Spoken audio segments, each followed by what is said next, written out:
Welcome back, ladies and gentlemen, to the WGLEU. It is our the final match of our Super Week. Wombats on Tanks take on DiNG. And after we've already seen a nice upset tonight with Out of Range coming out on top, now we have two teams that have shown themselves to be not just competitive, but definitely top 4 material.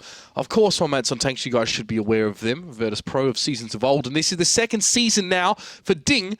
And they're looking very, very good towards the pointy end of things here. Yeah, I think this is probably going to be one of the most even matchups we've seen this season so far. I mean, DiNG is just playing consistently really good in a similar style to Wombats on Tanks. And Wombats have just been getting better and better, now on pretty much the same level as DiNG. Of course, you know, after their good victory versus Out of Range. So, DiNG obviously coming off a victory of Penta as well. I mean, to be fair, I think Penta's harder than Out of Range before this match. You would have said that before. Yeah, we would have said that, right? I mean, but incredible game we just had, and you know, we tipped this one to be the best game of the night. Yes. We thought the last one would be the most one-sided of the game of the night. So I mean, everything's up in the air right now. Yeah, nothing has really gone the way that we've predicted. But what we probably want to know is if things are going the way that you guys at home are predicting. Didn't so much last time, of course, and understandably votes going in Tornado Rocks' direction. Where are the votes here? DiNG, Wombats on Tanks, the latter being a dynasty in World of Tanks esports. Where do we sit?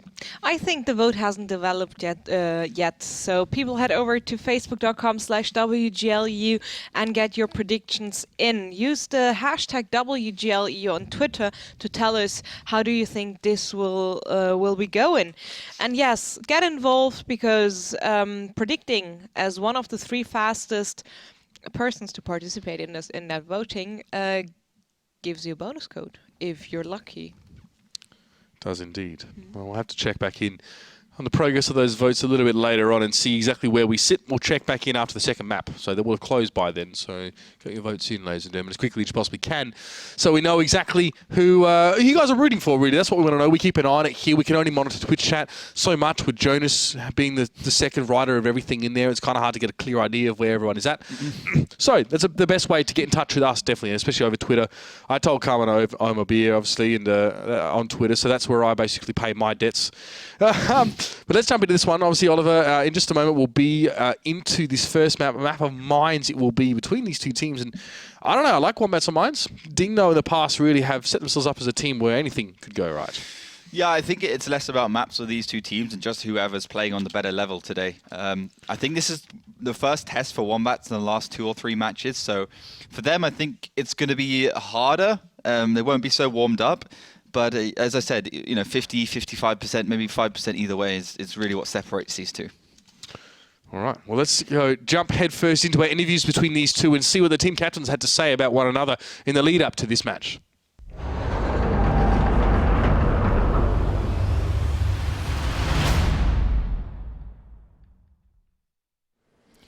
DiNG is a strong team, which were able to defeat us last season, so we are hoping to win this time.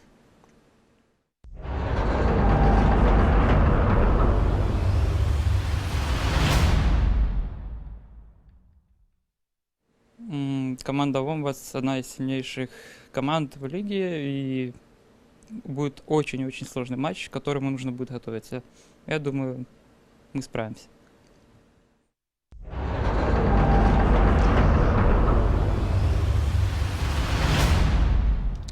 So Alexi's looking pretty confident, at least. He says we'll be able to handle that. And they were right. Something we maybe didn't point out is that last season it was DiNG that managed to beat Wombats in a very close affair. And as things stand on the ladder, it's 3rd versus 4th. This is why this game is so important. DiNG are 6-2. Whereas Wombats and Tanks are 6-1, not having played yet 8 matches in total. So this will be telling, indeed, between these two. And of course, I mean, to make it even closer, 83% win ratio for both these two teams on our first map. Exactly 83? Exactly 83. So it's straight down the middle on the map, on the teams, on everything. I mean, this could be anyone's game. I mean, seriously. I'm excited. That's all I can really say here. Let's waste no time and jump into this one, Ollie. I think we've given enough of a prelude here as well. Remember to vote. We'll be checking back with that later on. You can win yourselves some codes. Well, let's have a look now. The tank pictures are going to start coming through to us here. We're seeing more of the mouse on mines here, Oliver. It's going to be DiNG taking that one here on the defensive side, and artillery for both as well. Yeah, interesting tank picks from both teams. The mouse so far haven't been too impressed with. I think it's been obviously taken over, and I think Wombats have managed to take it down before just by simply jumping off the hill onto it. Let's see how it works out, though. I mean, of course, DiNG being such a good team, they must have a reason why Murakar is playing that one. Diplomat in the artillery, he's been an absolute beast in that tank. And let's see if he can perform this time round against the infamous Kusok. Yeah, Kusok, I mean, on the other side, who is just scary as an artillery player as well. So let's see the TVPs making their way up towards the hill, and even international. We've got some bat chats as well, which it takes a little bit longer to get towards the hill from the bottom side. This is where you see Breakneck just going to have to be able to fire. Now, that's the problem. TVPs get to fire first. You put your bat chats on the hill, you're going to get shreked. Hulknick goes down already, an international with 470 left. That's a big mistake, and that's DiNG not reading the state of play in the meta right now. You load first as a TVP. Don't go up against him. Well, it's a gamble, I think, at the end of the day. I mean, if you get the defensive side and you get the hill, then you got a good chance of winning. And with 2 bat chats, you kind of think, okay, so maybe I'm going to get track once. I'm moving pretty quickly, so maybe the second track is not going to happen. So, you know, with two of them being spread out, the damage being spread out between the two, you know, it's always a bit of a gamble. But Kusok with an unbelievable angle just over to the left side, that's just ballsy. Yep, and Coca-Cola gets the finish there as well on towards Shockish. It's going from bad to worse for DiNG here. I understand that you want bat chats on the hill, it's great, but the risk is so much greater when you know they've got TVPs pushing towards the hill. There's no real thing to go. Just use double repair kit then. I mean, at least, but it's yeah. I mean, it's not even that. The double track came in, and I think he probably even still tried to repair through it. But the rate of fire for them is so sick. Like, it's hard to deal with. And now, I mean, only 4 left for DiNG. It's not a good start for them, I'll be honest with you here on the defensive side. They took the gamble and it's cost them the game. Ricard just sits there and it's Kusok. Wreck him, by the way. Beautiful stuff from that man who's got himself over onto the island. We've seen Kusok be more of a get around the map a lot more in artillery than a lot of people do generally on mines. You can see a lot of Artie just sit in A1, but Kusok, balls of steel, he's sitting in F1 right now and he's just laying down the paint. It's such a strong position just because catches Diplomat by surprise and takes him out before he can even fire a shot. So that's Wombats starting things off. Business as usual. They're back at the office. And I guess they got a statement to make. Yeah, it seems to me like Wombats in that round at least just back to what we know Wombats doing, just crushing other teams. They were the best team for a long time. They've dipped a bit this season, they dipped a bit last season, but they were that team who just consistently beat everyone else, and the only one who could really beat them was Na'Vi. And I hope they continue on this trend because, I mean, 2 ballsy things. First of all, the TVPs on the hill straight away, taking down the bat jets, great tracking. I mean, they had to get 2 tracks and then another 2. That's just good individual play, good sniping ability. And then Kusok just immediately going to that left side and then heading up into the island, getting side shots onto that FE215B. I mean, that takes a lot of balls to go there because, of course, we've seen how effective artillery can be and we've seen how ineffective it can be when it's, of course, dead. So, I mean, everything there went right for Wombats. Big damage as well onto the mouse to finish it off there. It wasn't really that important. The mouse would have died anyway, but Kusok gave it a bit of a spanking there towards the end there. So impressive stuff from Wombats on tanks there. Starting from the northern side, well, here's the damage count back, and it's all green and yellow and Wombat. Perfect. It's Breakneck as well with a TVP. I'd say he was the TVP that was getting involved in the fight pretty early on. Povel went down, so he actually got the least amount of damage on terms of Wombats. He traded in eventually for Hulknick, but Hulknick 0 damage.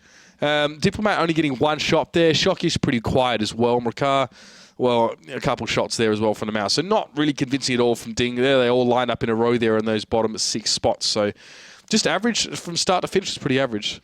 Yeah, and also if you want to get involved with the giveaway on the old Twitter, you can just hashtag Viva Twombat. Vivat Wombat, isn't it? Is it? Vivat. I don't know what Vivat means. Check in chat. Basically, there's a chance for you to win yourself, I think, a code 7 days premium. Yeah. If you, What's Vivat mean? It could be Russian. I don't know. I thought it was Viva. I'm Australian. I don't even know how to speak German. I thought it was Viva, and then they did a clever thing because T and W is like 2 wombats. Maybe. Viva 2 wombats. I don't think so. No? So it's in chat. It's Vivat Wombat. Hashtag that on Twitter if you want to show your support for Wombats. You can win yourself a code as well. I think they're giving it away. So Melly can give you more info on that one, I'm sure. Absolutely. I just retweeted it with @WGLEU, so you should definitely find that one. It's a giveaway and on which they can win 3 bonus codes with 1k gold and 7 days of premium. 1k gold, baby. They're out doing it. So what's going on?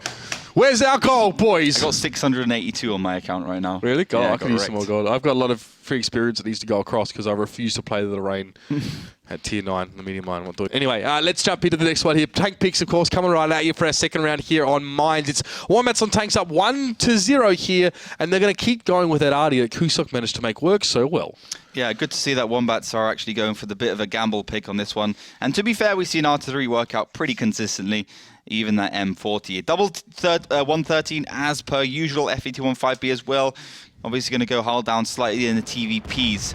Of course, the switcheries happened. Wombats are now on the defensive side of this map, and DiNG on the attack, going for the early spot maneuver, which Wombats don't seem to have walked into.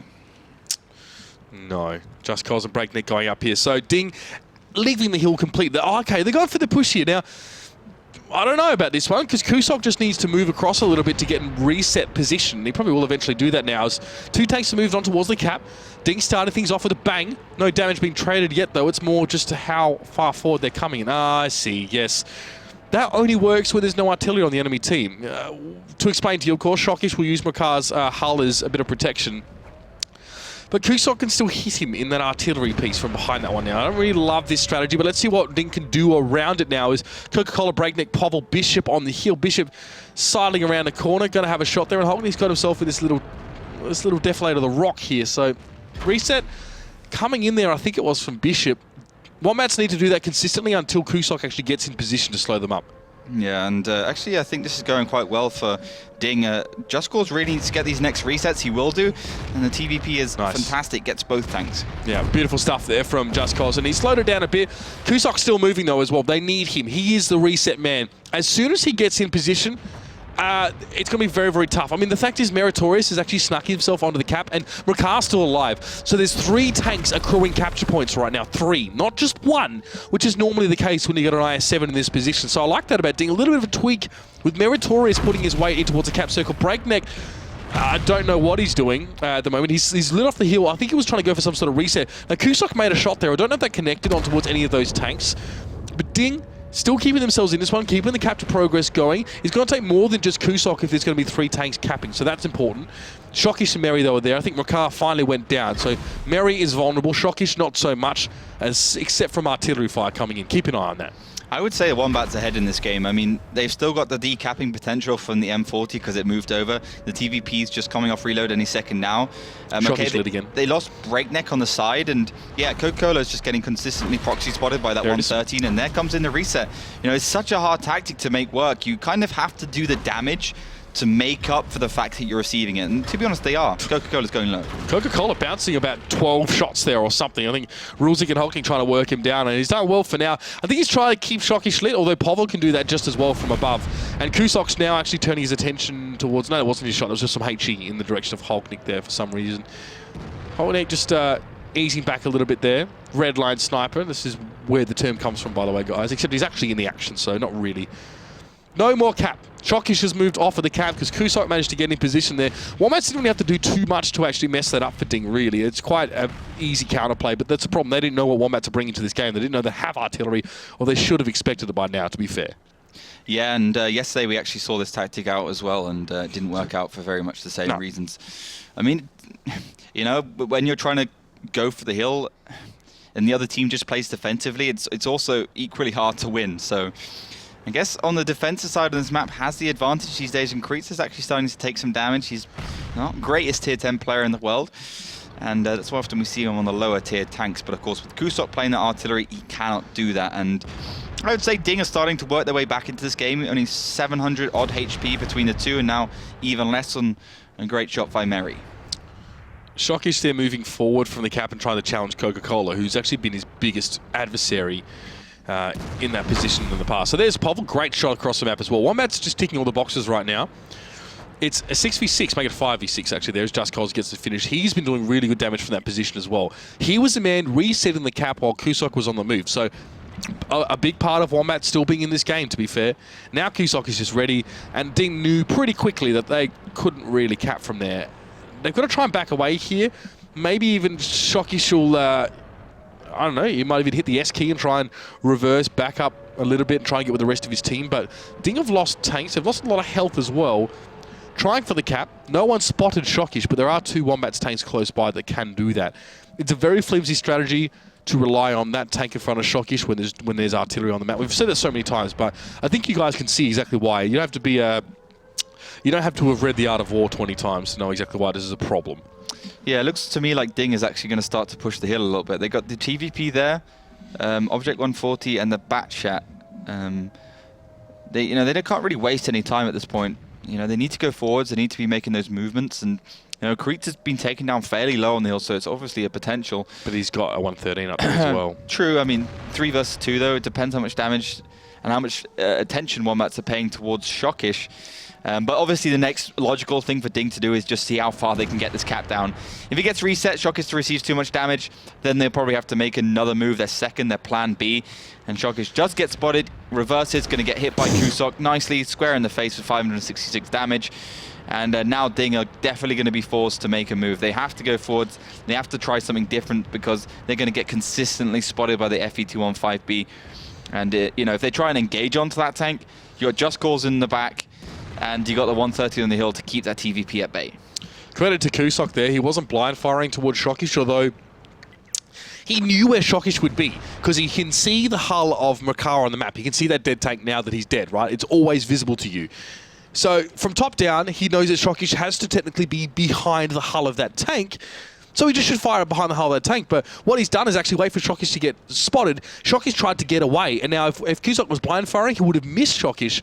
But he actually led Shockish properly as he backed away from that tank, and he hit him there as well, which is just so sick. It's perfect. It's 500 free damage. It's moved Shockish off the cap. Everything you want. Wombats have got it in spades. And Shockish, in futility, just trying to blind fire up towards the north. He knows his goose is cooked. DiNG don't have enough time to really make a strategy of this one here. They're trying to sneak a Batchat around the middle here. I don't know how that's going to work out. Probably not well, as there's a 113 waiting up top. Povl sees him. International wants to maybe kill Kusok. If he can kill Kusok, make this last-ditch attempt to get rid of him, then yeah, he's laughing. But Povl, there's the shot coming in. Wasn't even from Povl. Povl actually not even firing at all there. I don't know what happened. But Kusok has protection. He has the TVP of Just Cause close by. Yeah, the TVP is just going to go and kill him because there's no risk from the hill at all. Meritorious is pushing forwards now with, I believe, Diplomat. And they're on low HP. Shockish just take care of Coca-Cola because, of course, that TVP went towards that left side. He knew that. Kusok has probably turned his turret towards International, his superstructure story.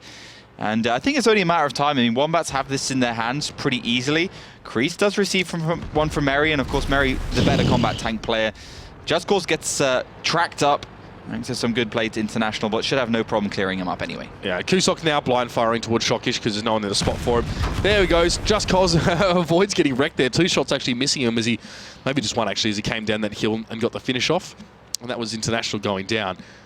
Meritorious is over on this side of the map. The man that we spoke to before this game said they're feeling pretty confident about this, but Wombats actually seem to be the one with all the power in their hands right now. They're the ones dictating the pace of the game. Bringing this artillery is far more of a boon than a disadvantage for them on both rounds. Looks like, before the game, they were like, yep, mine's both rounds, Kusok, getting that arty. Relive the days before Las Vegas took over your role as the main arty player, and he's doing it well. Yeah, he's always a consistent artillery player, and I think, once you kind of learn how to play artillery, you can always do it. It's not particularly hard to do, and you can just blame RNG if you miss, so it's all good. That's what I did. Rulesec is there in the TVP in the background. And he's going to get taken down by Meritorious, actually. And Rulesec, the last man alive, hiding there in TVP in K2 area. And I think Wombats can just clean him up nice and easily. There it is. And Rulesec now pushing around the corner. Shot now towards him. He will go down. Thanks to chat as well. Now we know what Vivat means. I don't know French, unfortunately. So it means victory. Oh, really? Yeah. But to be fair, you got to understand, it's a Russian-speaking team writing a post in English with a French word in it. I would just remove the T and make it easier for everyone. Yeah, well, I mean, it's pretty much the same thing, right? But there it is. Wombats and Tanks take away the second round of this one, and they're looking darn good. Mines has been kind to them. There's no doubt about it. Kusok there, I mean, while maybe not highlighting the damage charts per se in either game, has played consistently well. He's been the spanner in the works there. It's cute to put Makar on the cap, have him die and let Shockish shit behind him. But it's not an airtight strategy. You know what I mean? You can always get reset by artillery, right? So you need to kill that artillery somehow, first of all. And then you have the TVB to worry about. But you can get you can put pressure on that by pushing the one line and just getting another TP or Batchat nearby just to keep it at bay, like we saw Kazna do against Penta. But I mean, they got none of that. They didn't take the artillery down. The TVP was still alive, no pressure onto it. And yeah, I mean, by that point, Kusuk's consistently getting the damage down. And the TVP's there as backup, and of course, you know, the FE215B around the corner, Breakneck did a good job. Bishop or Breakneck? I think it was Bishop. Breakneck went down the hill. Yeah, so Bishop just there, making sure he could proxy spot, making sure he could just go forward, put his little turret around the corner and get the spots done and dusted. Not easy to do as well on an FE215B. It's a rear mounted turret, so you generally have to accept that you're going to cop some damage to pick a corner, but he did it fine. So yeah, Meritorious at the top there in the 140. He was playing wide for a lot of the game, survived pretty long, but I mean, it is really Karit's actually, you know, we said tier 10 not really his forte. He did a lot of damage from that hill position, and DiNG regretting letting him up there in the first place. Yeah, one of his stronger rounds for sure. And you know, when you're playing the hill, you got to do the damage. You got to hit those shots, and he did it. Rulzik, one of the better players from DiNG, and probably one of the main reasons they're starting to win these matches as opposed to last season when they basically lost them all. Had to fight their way out of that relegation zone.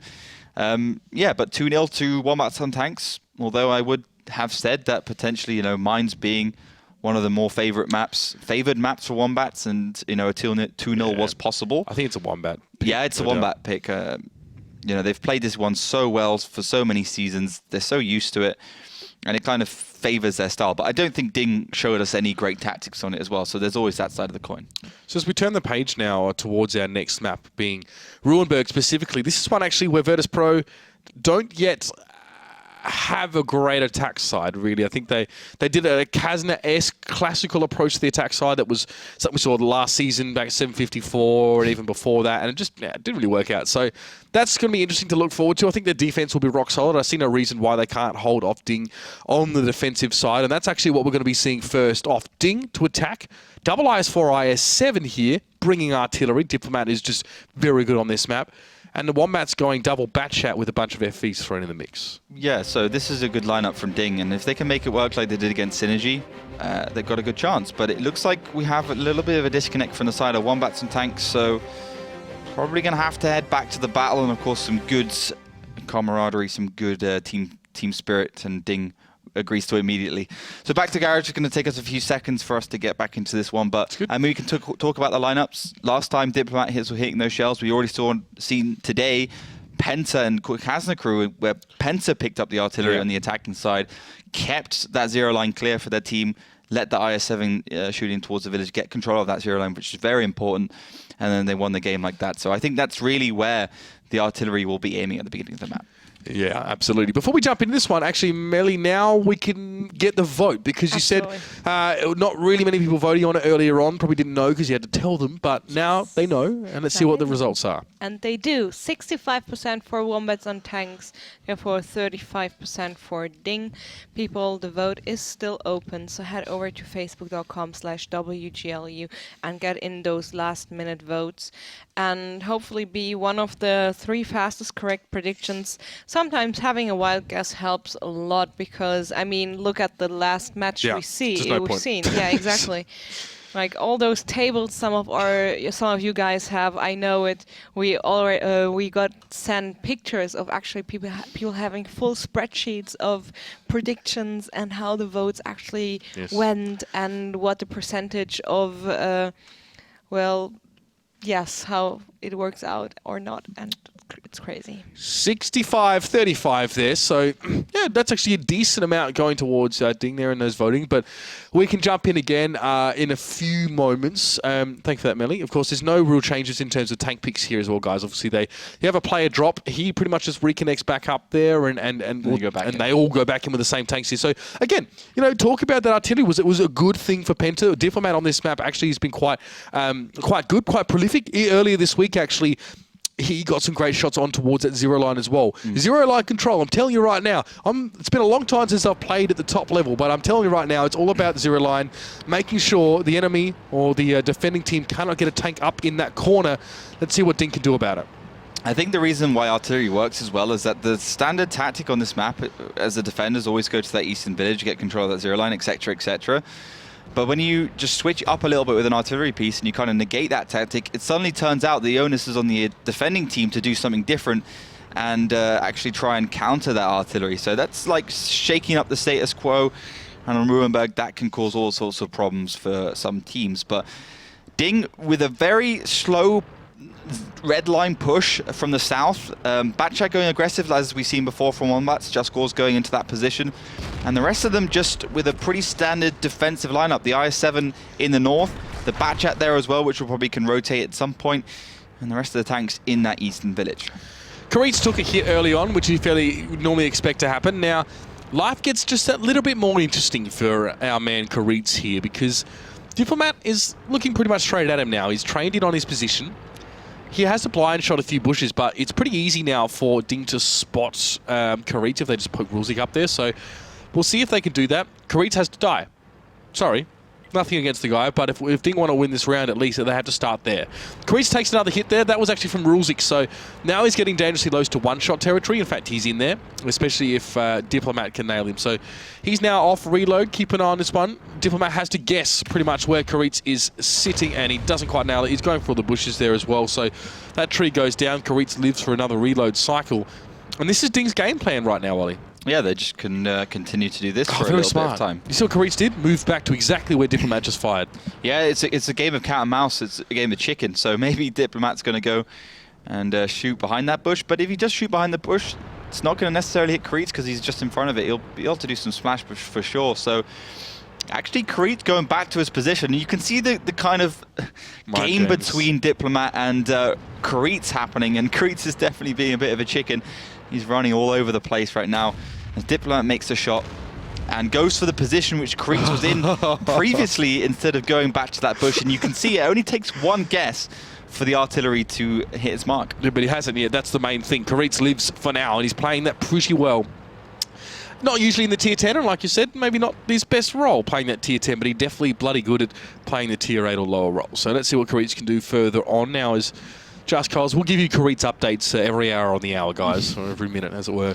Just Cause now just sees Shockish. There's no way he's going to go any further forward. There's obviously the hole in that window which Shockish is lined up to fire through, and which is going to be really, really hard to do damage back to Shockish because he's got a super good hull down position now. Diplomat. All right, Karitz update. What is the verdict? Diplomat actually holding his shot here as well. He's not firing quite yet because he's had no luck. Rulzik maybe going forward to try and spot Karitz. No, Rulzik just going forward in general, actually. So interesting there. He can stay safe, though, for the most part. Remember, Wombats don't have artillery, so Rulzik can poke his head up a little bit. Ricardo takes a blind shot there in the IS-7. Interesting. You know why that people are shooting in that direction at the moment, but still, Wombats playing this early game super well. They got a 4K hit point lead, or about 3.6, close enough. They got a huge lead right now. It's more than one tank's worth, so that's a big deal. And especially given that they haven't lost anyone yet as well. Very important. And here's Merry, old mate, up in the middle of the map there. Shockish takes a hit. He goes for Just Cause. Actually, looks like those two might actually duke it out in the end, as Shockish has more than Just Cause to worry about. It's also Kusok firing at him. He takes a hit in response. Povl now springs into action. He might want to try and fight Meritorious, but Meritorious has the damage advantage right now. He's a couple more shots on Povl's gone here. Povl thought he'd have an easy 1v1, but since getting hit first, Povl goes down. Yeah, Povl gets a nice kill up there, and it looks like DiNG is straight back into this game. Only about 2,000 hit points between the two, but still, Wombats have control of that zero line, and they haven't managed to lose it yet. And 500, 600 HP still in favor of Karitz. And Shockish just fishtailing a bit as well, making it really hard for Kusok to actually penetrate his lower glasses. And Shockish getting good damage done. Bishop now actually going after the Batchat we saw earlier on and trying to get rid of Meritorious. I think he will eventually here. And there's that cheeky little bugger in the back corner, of course. It was none other than Karitz. Shot towards Rulzik, but Breakneck getting punished for pushing down here. This might end up being closer than we thought. Shockish, though, does finally fall. That's a big milestone for Wombats in this round. Rulzik playing cat and mouse here with Breakneck. First shot wins, pretty much in that case. Maybe trying to line him up for Hulknick to get shots at him, and he does. Perfect stuff there. Hulknick just going to say, thank you very much. I'll take that one straight to the bank. And there it is, Hulknick backing away. 3 shots still. Karitz spotted right now. Not being fired on, as Diplomat might have other things to worry about, like the entire Wombats force hurtling towards him on the outside of the map. Maybe it would have been better if Hulknick was aiming towards the middle of the map, but Wombats played it correctly, and I think DiNG should have probably dragged Wombats towards that crescent moon circle. Yep. But he's still doing some damage, but he only has one more shell and doesn't manage to land it. Just Cause finds Rulzik as well on that right side, and yeah, I mean, suddenly it's going towards Wombats on tanks again. Yeah, I think they'll be able to clinch this one out now. Hulknick on reload. Diplomat only really firing one more shot. And it doesn't mean a whole lot in the end of the day there. He's going to get shots in towards him. And Wombats make it 3-0 here. It really is opposite day, guys. We thought this would be the closest match. It still might well be, to be fair. But 3-0 already to Wombats on Tanks over DiNG. DiNG putting up a good fight. There's nothing intrinsically wrong about them. There's a few mistakes here and there, but every team seems to be making them.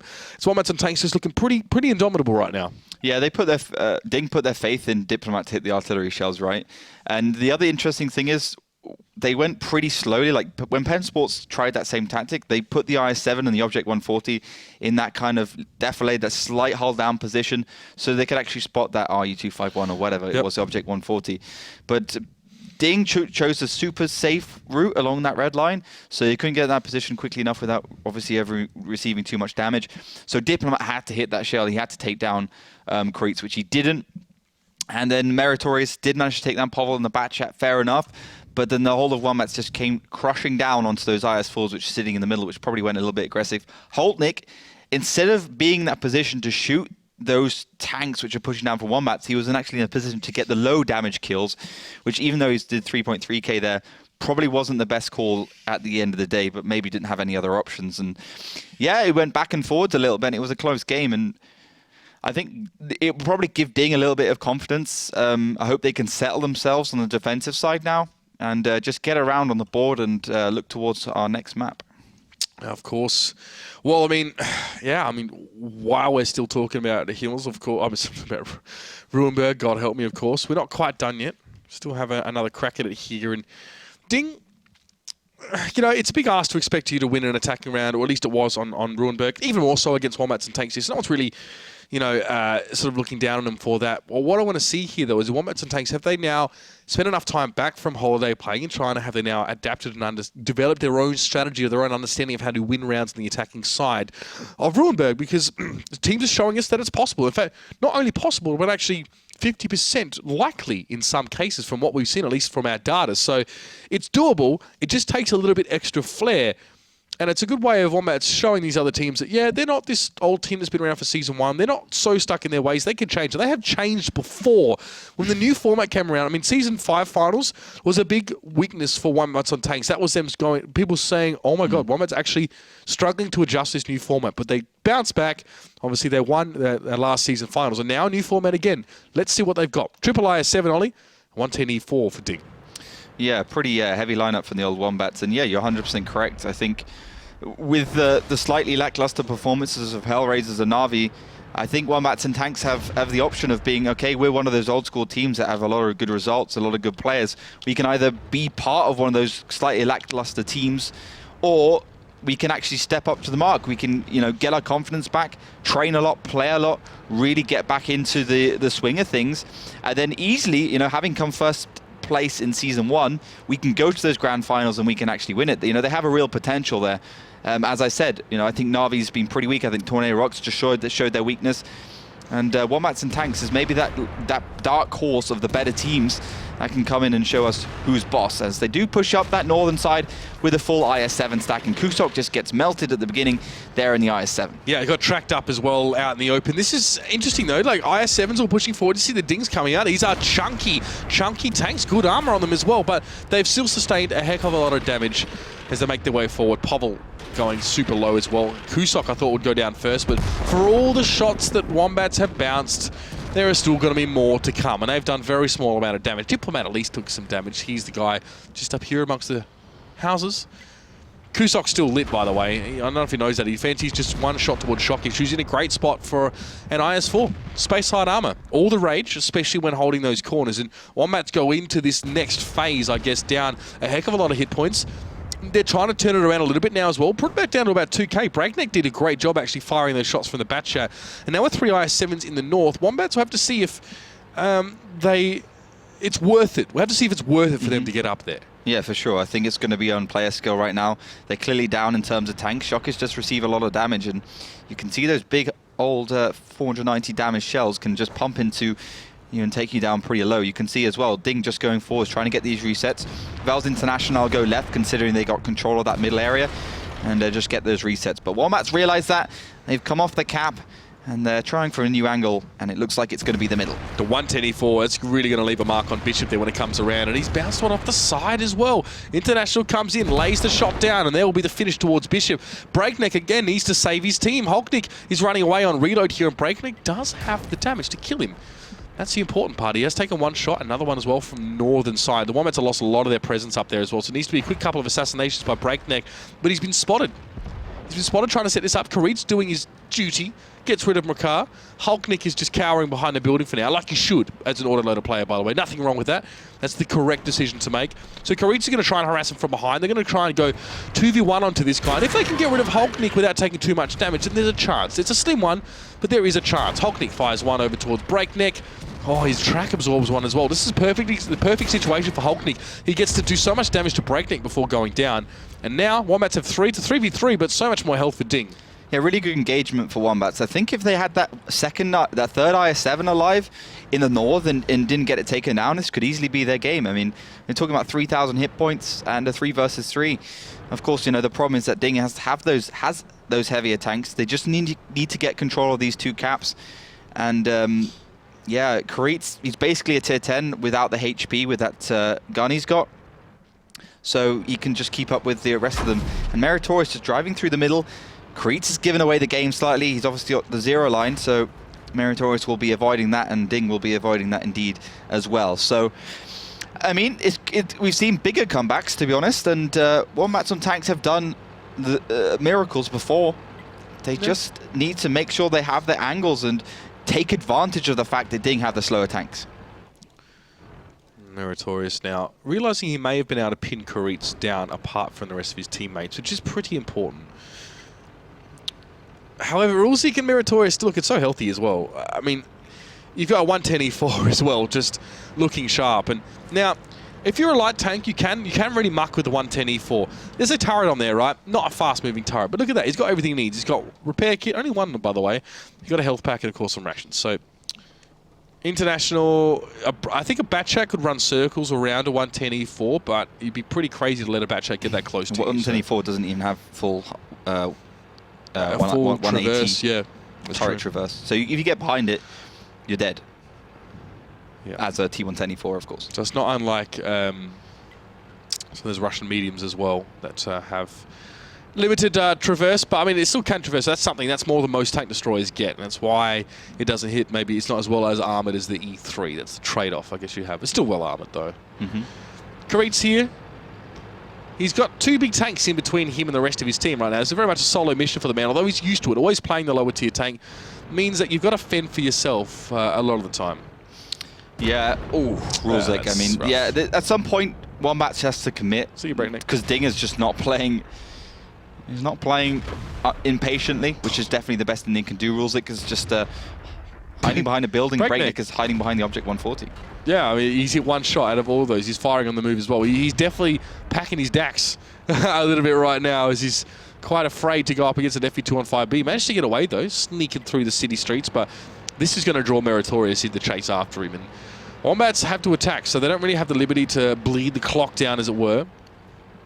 And they need to kill these big tanks. They need to do 5.2k damage. I think we haven't seen bigger comebacks than this.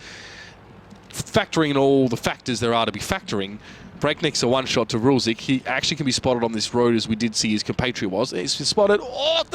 Beautiful play from Breakneck. The hull. Breakneck perfect, lined himself up in the same latitude as that particular hull. Fantastic. Managed to avoid the shot. He even get some damage back of his own. Jeez, Breakneck, all right. Kareed takes 420. Breakneck is like one of the best players in the world, so...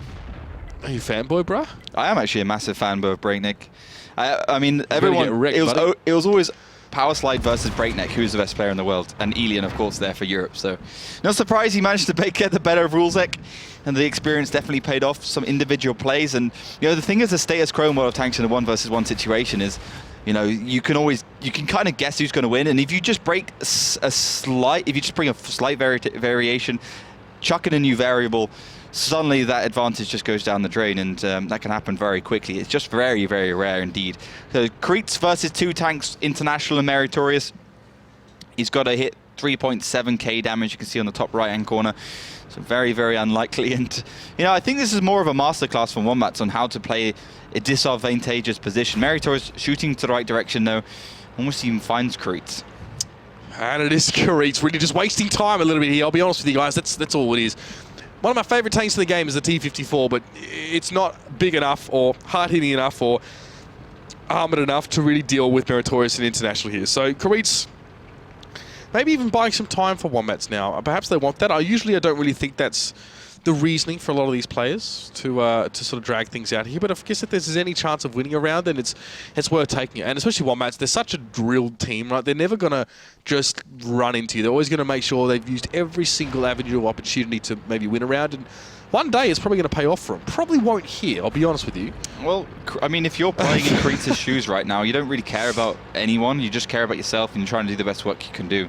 And it's actually fun. I mean, you know you're going to probably lose, but it's fun trying to find the angle, trying to find some sneaky way in. And yeah, I mean, this is classic Wombats and Tanks. They've never been that team just to throw, even when they're at a massive disadvantage, and that's just competitive spirit from them. And obviously, one of the main reasons why they are one of the better ones, the old church clock going off there. But yeah, I think he's going to get spotted now as he goes through the middle road.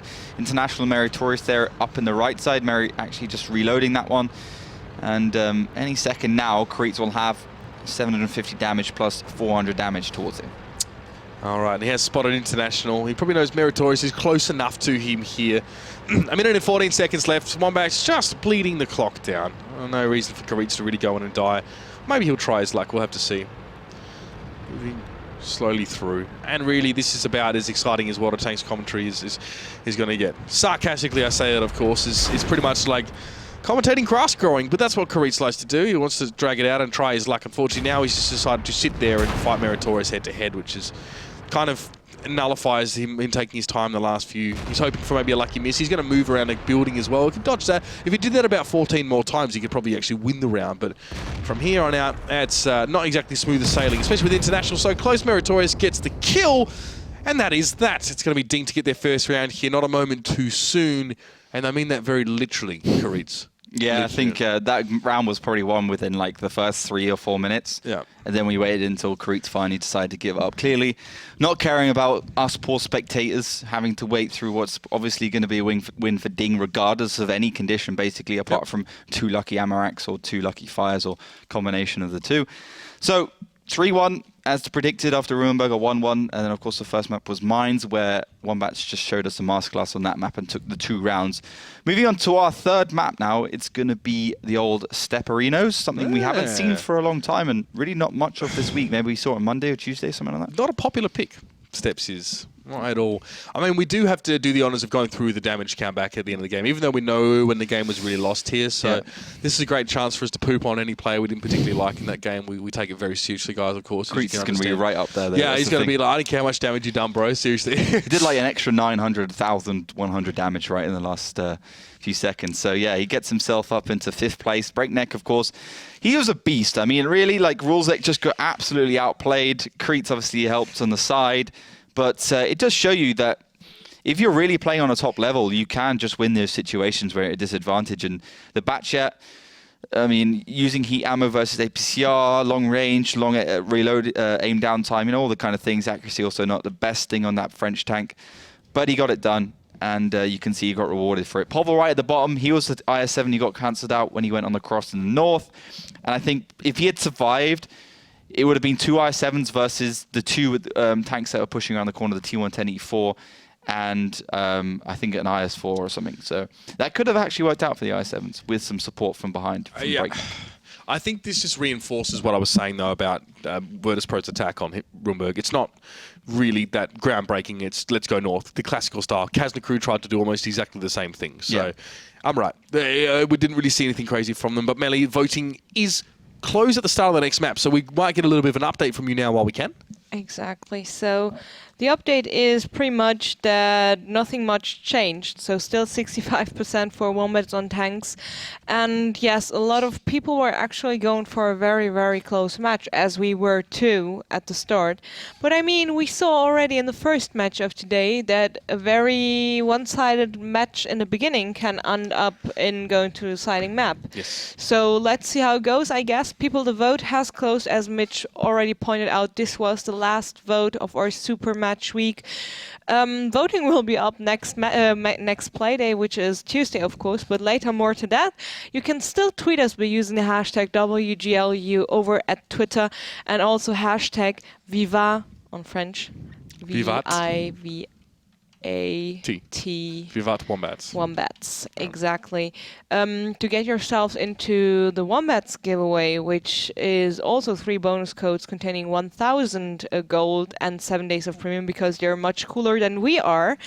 And obviously follow us on Twitter at WGLEU to stay updated, and also to never miss anything new in the WGLEU universe.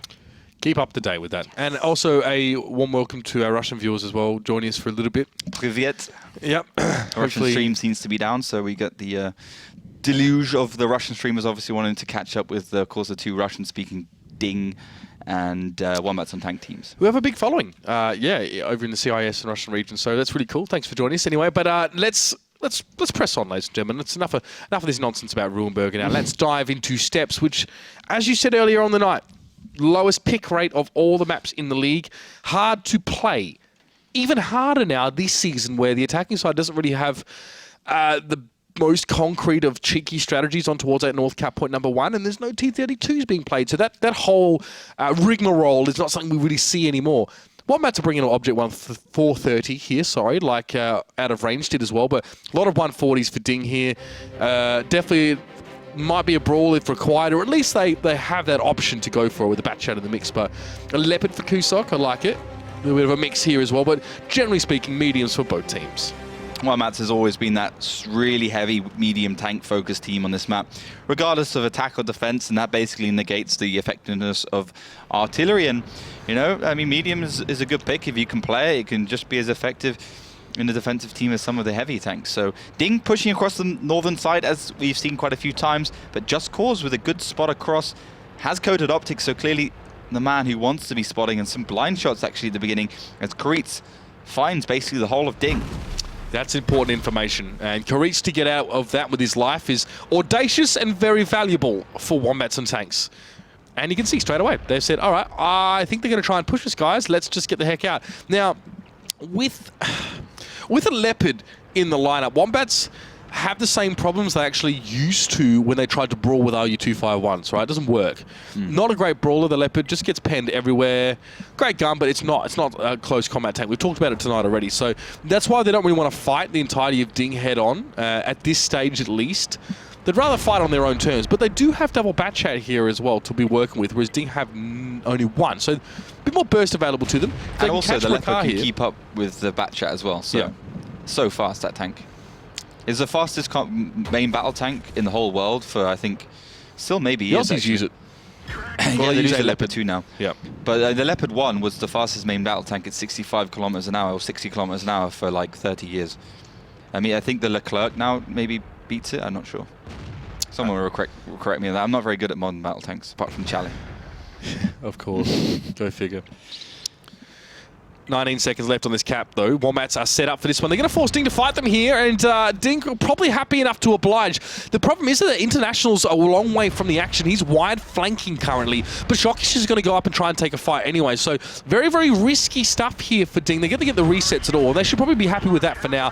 Shokish has a nice little U shape in the hill that allows him to fight through it here. So DiNG getting good damage early on, even without international actually part of this fight. But there's 2 Batchats here, primed, oiled, hatches battened, and they're ready to go. And watch them push now. Coca-Cola and Just Cause looking to land some shots, landing 1 so far and getting pretty much wrecked there, so that didn't work out as much as I hyped it up to.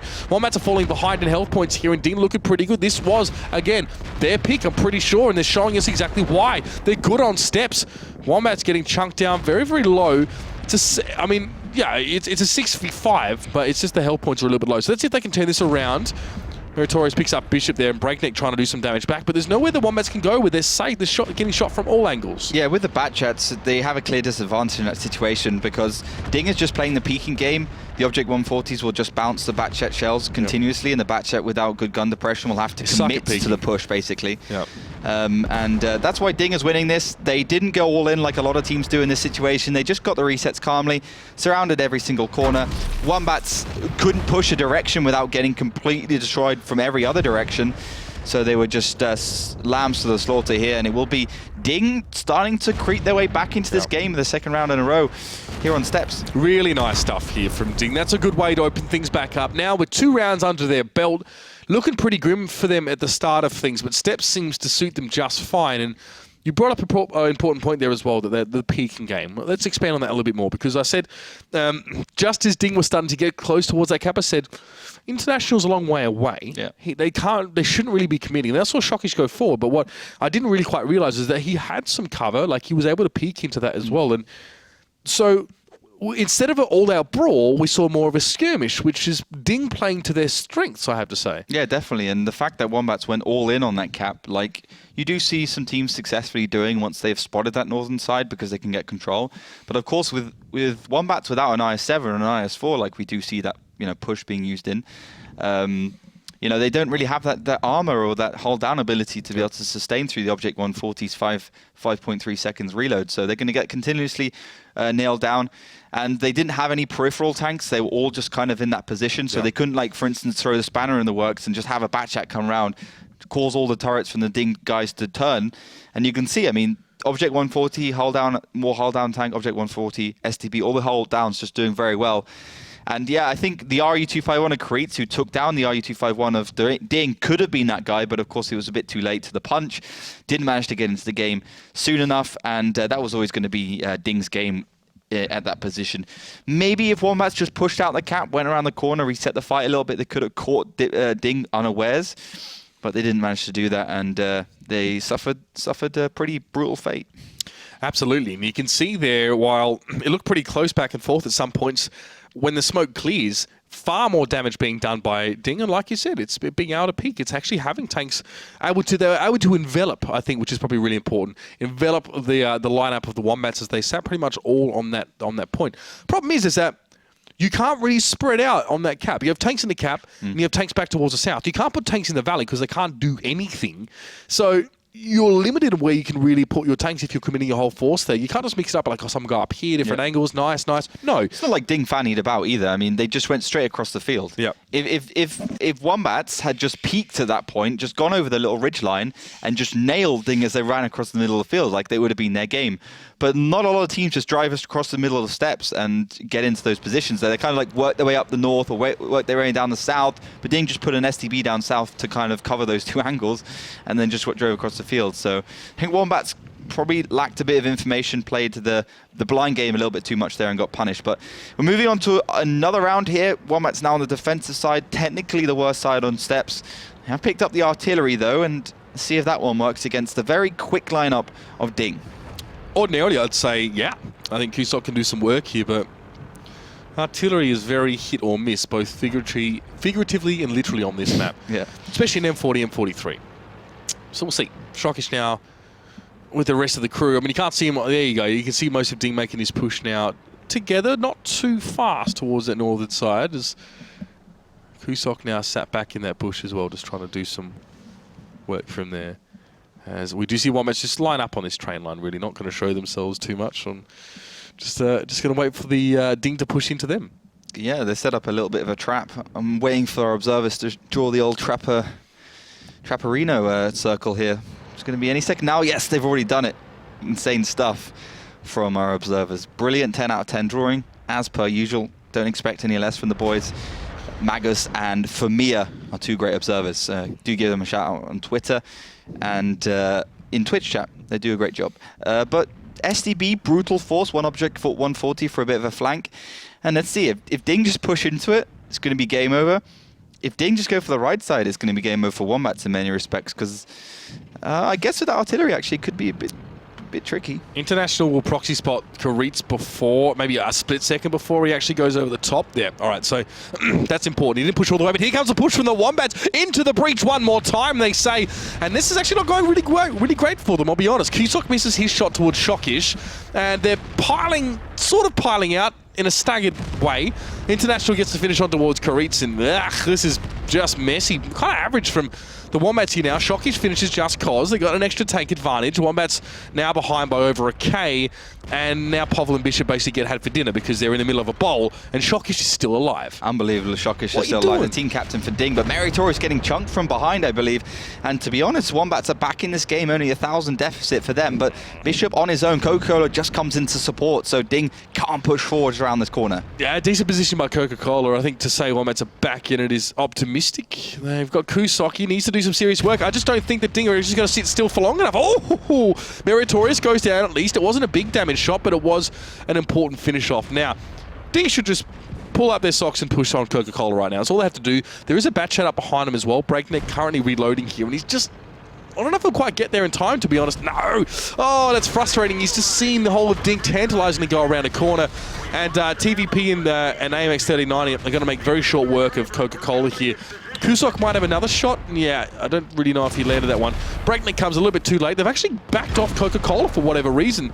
Keeping him alive, going to let him have one more shot here. Breakneck, speaking of which, gets his own little shot back, but they're so low. Cusack needs to carry right now. Oh my lord, gets it towards Ruzik. This might actually work out. It's a 2v3. Diplomat, though, has the shots, and Breakneck is going to go down eventually. Took a while, but he went down eventually. Now, Makar goes down to Coca-Cola, as you might expect. We have a 2v1, making a 1v1 now. That's pretty awkward. Diplomat going to go looking for Cusack here. That was close, though. It was close. Yeah, if Diplomat didn't hit that last shell against Coca-Cola, Coca-Cola would have had 25 seconds to kill Diplomat, which is plenty of time, along with Cusack. So that one shell was a big difference. Unbelievable. And now Diplomat goes hunting for Cusack. Doesn't know exactly where he will be. Probably can... I hope not. I hope it's not going to be a draw. I feel like... Cusack will probably struggle in this situation. I mean, are we going to see some Papa Pavian magic? Could do. Is that going to be a thing? I don't know, man. I mean, this is a logical move from Diplomat. If you're in a 1-versus-1 situation against an artillery piece, make the artillery piece come towards you. Don't go towards the artillery piece, because there's a good chance, there is a chance, you know, of it just turning its superstructure and nailing you in the face with however much damage it can do. And of course, that M40, M43 is, you know, what 1,850 alpha, so they can easily one-shot Diplomat. And we've seen one-shots onto TVPs from M40s before, namely Oops versus Utopia, I believe. He needs to nail the shot, though, and that's the problem. Diplomat, normally, Diplomat can't kill Cusack in one hit. I mean, it has to be a really good roll. Probably won't kill him in one hit. That's what I think. So Cusack has a chance. Maybe direct fire might be a possibility. This could be quite spicy, Oliver. If you lose AP, I think it does 1,450 with the M40, M43 with 244 penetration. So, I don't know, he could kill him. Yeah, I mean, he's not looking at him, that's the problem. Because Diplomat didn't even tickle the cap. So, here's the problem. Diplomat has seen most of the map now. He knows where Cusack probably is. So he's going to go towards him. Cusack, he's looking in the wrong direction as well. His aim down time is going to be god-awful. His traverse speed is going to be god-awful. Diplomat, well... misses that first shot here, but Cusack has to line this one up. He needs to hit this one. This could be the Hail Mary of all Hail Marys, ladies and gentlemen. But let's not get ahead of ourselves here, because Diplomat might just hull over, might try and use Cusack's bad gun elevation, I guess, against him. Or depression's more the issue with that tank. He's a bit nervous, isn't he? He's not sure if he wants to go for this one. Eventually, he has to, really. As I said, I mean, if Cusack has AP ammo loaded, he's almost guaranteed to kill Diplomat. Cusack's on the move now. This could be a problem. Diplomat, oh my god, wants to maybe peek him through the train tracks. That's pretty smart. I think Diplomat doesn't have the gun depression on the TVP to actually do that, though. And is he Cusack? These two, Cusack, he's not a known giver of cares, this guy, really. he's gonna line him up, and he's gonna make Diplomat come to him. He said, all right, mate, you're gonna look straight down the barrel of my gun. If you even want a chance of killing me, you need to face the music first. So the dice being rolled. Cusack, nerves of steel, this guy. More than happy to make Diplomat come to him. This is cat and mouse. And remember, Diplomat's an artillery player, so he knows all the tricks. Yep, that's exactly right. Yeah, I mean, Cusack maybe more seasoned in, longer in the beard, perhaps, but Diplomat has shown us some excellent artillery action. He's trying to bait Cusack into a shot here. The thing is, Cusack's not dumb. He knows he knows that Diplomat can shoot him once, you know? Probably. So Diplomat's not going to one-shot him necessarily. Yeah. Yeah, I think even with plus minus 25, it's not 400, is it, on the Alpha? Good old driving there from Diplomat straight into a house. Ooh, I think Diplomat could have gone for it then. Yeah, he wants to bait Kusok. Kusok was just aiming. This is tense. I don't mind watching this, you know what I mean? This is okay. This is better than Karit's already having lost a round, running around like a headless chicken just to... It's going to be the cap now for Diplomat, surely. Yeah, he has to, really. He's too afraid, and fair enough, by the way. Fair enough. Oh, no, he's not. He's going for the kill. He wants blood. What is Kusok thinking? Because he knows. He needs to hide behind this bush, and he should be able to get this. Does Kusok have the depression if he's up on the hillside to actually shoot Diplomat? If he quick peeks, it's what it's all about. Kusok's moving, and Diplomat gets spotted first. Yep. Kusok. Oh, he takes the hit. One shot to make it happen. No, not going to happen. In fact, the shot went straight over the head of Diplomat. Oh, dang, that would have been quite good actually to see that work out, but. Unfortunately, not going to happen there. We'd like a little bit of back and forth action there. Yeah. Kusok knew he was probably screwed, but he wasn't afraid to face the music. Yeah, he did everything right. I think you can't ask anything more from your team captain there. he hit the shots he needed to hit, kept his team in the game. But I mean, that was such a terrible round for Wombats. Like, the whole of them just sitting behind this rock, the train lines. They pushed over, terrible execution onto the 2 tanks. They had 4 or 5 tanks there, and they all pushed on the left side, and Kreitz went on the left side as well, and it was on the right. Like, made no sense. And then, like, it did come down to one shot. If Coca-Cola had if Coca-Cola had bounced or somehow missed that shot, Diplomat missed that shot, Coca-Cola survived, it would have been Wombats' game. But the fact that they took so long to kill Shockish in that STB, or Object 140, I think it was the STB, behind that rock, you know, you got to take down the tank before you move on to the next one. So, you know, if he had died earlier, it could have been Wombats' game. But DiNG, they predicted correctly. I mean, they only sent 2 tanks forwards to bait the trap out. And they had the rest of the tanks behind. They received a hell of a lot of damage. And those TVPs, once again, really far up. But Coco and Breakneck having a storm of a game. And I think if Breakneck as well had the reload like 5 or 6 seconds beforehand, he would have been able to help Coca-Cola. But just too little, too late from him. Yeah, I think that last map wasn't a problem of whether the artillery was good or not, actually. It was more Povil than Just Cause actually got caught. Those 2 STBs sort of in the bowl. After the first push of DiNG, they got separated from the rest of their team, and they got pretty well jumped on there. So bit average there for those 2 STBs. Just not ideal. I mean, it's quite chaotic the way that the game was going, so positioning wasn't really something you could count on. I mean, it was maybe a 15% chance that Kusok could have won that round. That might even be generous, I think, for him. But that's at least the feeling that we had here. So 3-3 is where we're at right now. I mean, Mines was good for Wombats and Tanks, even on Ruhenberg. What a surprise. And now 2-0 on steps here for DiNG, which means, of course, we're going to see what happens on Cliff. This is a Wombats on Tanks pick. Yep. I mean, steps I didn't have expected. I think Wombats were a better team, but they had pretty 2 sloppy rounds. And I don't think they'll play much steps anymore. No, I don't think so. I think a lot of teams are trying to avoid steps because of exactly those kind of situations. Make one bad call, your game's over. You can't really fight back into it. Yep. But Cliff, I guess it's another 1-1 in some respects. You reckon? I don't know. I think it could be. I think we could be going for a second tiebreaker. Who have we seen win this one? I don't think we've seen a lot of DiNG on this map, right? Not huge amounts. So. We've got the stats. We'll have a look at them. And okay, quad bat chat for DiNG, Wombats. 5 rounds played, 20% won. Yep. And Wombats, 3 rounds played, and they haven't lost one so far. Well, at least having not updated our stats since the beginning of the Super Week. So it's the flight of the bats, boys. Could be different. 4 bat chats here for Wombats and Tanks, and it's quite a fitting start to this one here as well. Could be a match point next round if Wombats play their cards right here as well. I mean, they definitely played the Joker. I don't think we expected to see 4 bat chats. Well, generally we don't expect to see them at all here. So remember, they shouldn't go for the Hilden, Oliver, because their peak game is pretty weak, isn't it?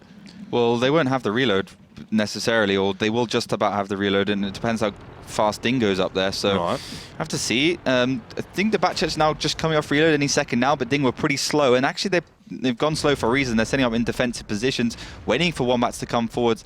Wombats have been spotted with a few tanks. No one's really been spotted on DiNG's side, and you know, this is the right game. Even with vertical stabilize. Oh, Coco is so lucky that the front right side track got hit instead of his superstructure, saving his life. And as I said, perfect gameplay, perfect read from DiNG, going for the long range engagements, even with vertical stabilizer, even with gun laying drive. Still don't have the accuracy and aim down time that the STBs, 50Bs, and Object 140s have. That's pretty sick, that was. In the blind shots coming in, Coca-Cola got shreked. He's got no gunner as well. Gun. He's gun? No, he's got no gunner. He dead. He bought the farm. Gonna board the farm. He bought the farm. The Exactly most right. annoying voice message Yeah, ever. I know. I didn't even know what it meant. I didn't even know what it actually It's said. like the old American saying when you buy a farm, That's what you it's how retire. you have or- land, yeah. Oh, okay. Yeah, brilliant. Didn't really get that one, but thanks Wargaming anyway. Ricard did take a hit there as well, but he's pretty comfortable up on the hill. Oh, that Artie shot was so juicy. Coca-Cola still reeling from that one, no doubt. But it's not the worst thing that could have happened to Wombats. He could have been a one-shot. He could have died straight away. So there's that. And Diplomat, though, is pretty darn good. I mean, we'll talk about him in the last round. He managed to clutch it out for DiNG, and he started things off really nicely for them here as well. And Wombats are no strangers to being beaten by DiNG, guys. This is last time these two played, it was DiNG that actually got the win. It was a close one, sure. But DiNG came out on top, and Wombats know that. They have due respect for these guys. And, I mean, after tonight, Oliver, it might be the rise of the young blood, seeing out of range. And, of course, DiNG get wins in their games. It will be quite a spectacle. Yeah, it will be. It'll be absolutely fantastic. We see two newer teams winning their games against the old tried and tested ones. But yeah, right now it's going DiNG's way. They are 1,500 hit points ahead. Wombats are playing the old trying to stay alive game, but Meritorious gets caught here a little bit in that 50B, receives quite a bit of damage from Breakneck. Diplomat still on reload, so he went for that shot against Breakneck when he was traveling up the hill, so he couldn't help his comrade in arm. And yeah, that's given Wombats a way into this game. Coca-Cola, though, still low, and he's on the old peripheral. So they might just send him on his own, or even actually just push him down to that 1 or 2 line and see what happens. So that little salvo from Breakneck was pretty timely for Wombats. Meritorious is looking a little bit raggedy after that one. And Breakneck looking pretty good, actually. Pretty happy with himself there. Managed to get himself up onto the top of the hill, which is a good start. And notice that Wombats around the side of the map are sending an expeditionary force. It's Batchat and a 251 here, just to see what they can see, really. And, well, Shocky's being lit here, taking a lot of damage again from the hill. Great stuff from Wombats. These peaks are good, but they need to avoid taking damage. Breakneck did get a little bit too Marty that time going forward, and now Ricard is up on the hill. The Just Cause getting hammered, and look at DiNG. They're just sitting back on this one, really, and Wombats kind of have to come forward, but not like this, surely. Yeah, Breakneck got hit by artillery again, and that's going to force Wombats to go forwards. They knew that they couldn't win the game because, of course, they were on the attacking side right now. And Bishop and Creeds have found a good angle to Rulesec, so they're still in this one. HP is not that far in terms of difference, of course. Coca-Cola went low at the beginning thanks to an artillery shell, and Holdney does miss the shot, though. This could get a bit messy here. Ricard picks up Povel. That's important. The Batchat off the roster now will make things a lot easier later on, and Hulknick just outgames Coca-Cola there around the building. Breakneck somehow still alive on top of that hill, although he's taking a lot of damage. He's trying to help his team back out, and he's slapping him in towards Meritorious, who, even having quite an accurate gun there, hasn't been able to kill that pesky TVP up on top of the hill. But it's a 5v4. DiNG have the lead in terms of health. It's about 800, and that's enough to be going on for now, as we have a little bit of a lull, and our Batchats and our autoloaders do get reloaded, Kusok namely, now ready to go. Breakneck on reload as well. We might see yet another push for glory from the Wombats, but it's an uphill climb from here. Yeah, that's definitely going to be a hard game for them, and I think they need to rely on Diplomat hitting no more shells. If they can do that, I mean, it's still game on. Of course, International 100% HP is going to be a real pain in the bum to take down later in this game. But Breakneck having the hill, having that Lighthouse Island under control is going to be a big crux for them. And Hulknick actually could get outplayed here by Kusok, who's surprised, done something unusual around the corner. And though Hulknick holding fast, holding the angle well, so Kusok will be at a disadvantage. He's pushed around, he's also going to get spotted, and he's going to get taken down by Hulknick pretty quickly, as that Object 140 a lot better in the peaks. And Kusok's going to get spotted, he's going to go around.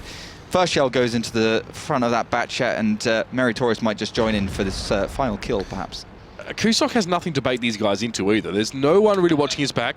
He's sort of hoping that maybe the other Batchat, the 251, will get in position in due time. Breakneck also wants to do some work, but you can't really see anyone right now, so it could be a good trap.